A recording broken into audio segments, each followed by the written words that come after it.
不知道大家发现没有，很多车停放了一天或一晚上之后，点火直接走，车子的油门会感觉不太稳，忽大忽小的，车子也会一窜一窜的，感觉不太好控制。而且如果仔细观察还能发现，怠速的时候发动机的转速也不是很稳，也是偏高的。但是等个1-2分钟，或是走那么几百米，油门就稳定了，发动机的转速也正常了。难道是车子出问题了？如果就这个问题，你去网上搜出来的答案基本上都是节气门、空气流量机脏了，需要清洗；发动机的气缸燃烧室、活塞上积碳太多，需要清理积碳；火花塞的点火有问题，需要更换火花塞。总之，肯定是汽车的毛病，需要维修。但是为什么这种情况只有在冷车启动的时候才会出现？原地热车几分钟，或者是走个几百米，问题就没有了呢？其实这种情况对于很多汽车来说都是正常现象，都是发动机没有暖机热车造成的，并不是汽车有什么问题。发动机虽然是钢铁之躯，但是同样存在热胀冷缩的问题，都是需要在一定的温度下才可以运行流畅。环境温度一般都比这个最佳工作温度低，所以预热是必须的。不管是什么车型，在冷车启动后热车一下才建议正常上路。很多人说现在的车子都是电喷车，控制的比较到位了，不需要预热。电喷只是喷油控制系统，车子的核心是机械，机械零件之间存在间隙大小的问题，电子控制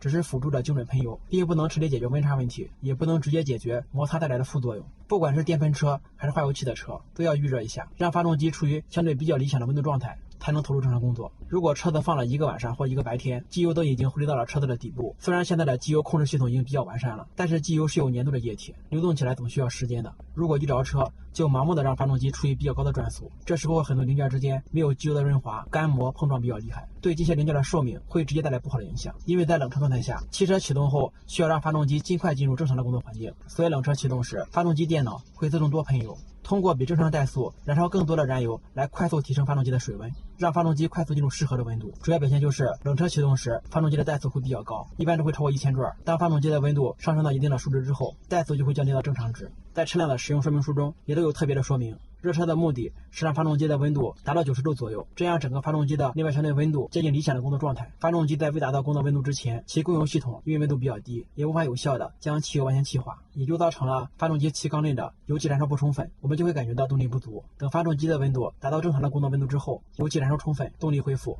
我们就会感觉车子往前窜了一下。现在是2021年5月20号17点45分，气温25度。我现在点火，看看车子是不是显示还需要暖机，以及在行驶中热车需要多长时间。好了，现在点火。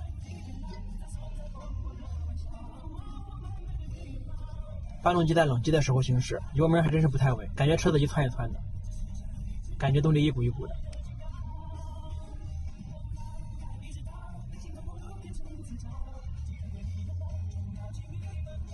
好了，现在显示暖机完成，用时40秒左右。通过刚才的发动机点火视频可以看出，夏天即便再炎热，也要适当的对汽车进行热车，毕竟发动机的理想工作温度比气温高很多。至于怎么热车呢？如果是害怕冷车行驶，车子一窜一窜的不好控制，发生危险，夏天的时候就原地热车30秒到1-2分钟再上路，基本就没问题了。冬季的热车时间比夏季要长一些。所以说冷车启动，发动机的怠速稍微高一些，冷车上路油门不稳，或者是车子一窜一窜的，其实都是正常现象。我们只要给车子一点时间，暖机完成之后就一切正常了，并不是说车子出了问题需要修理。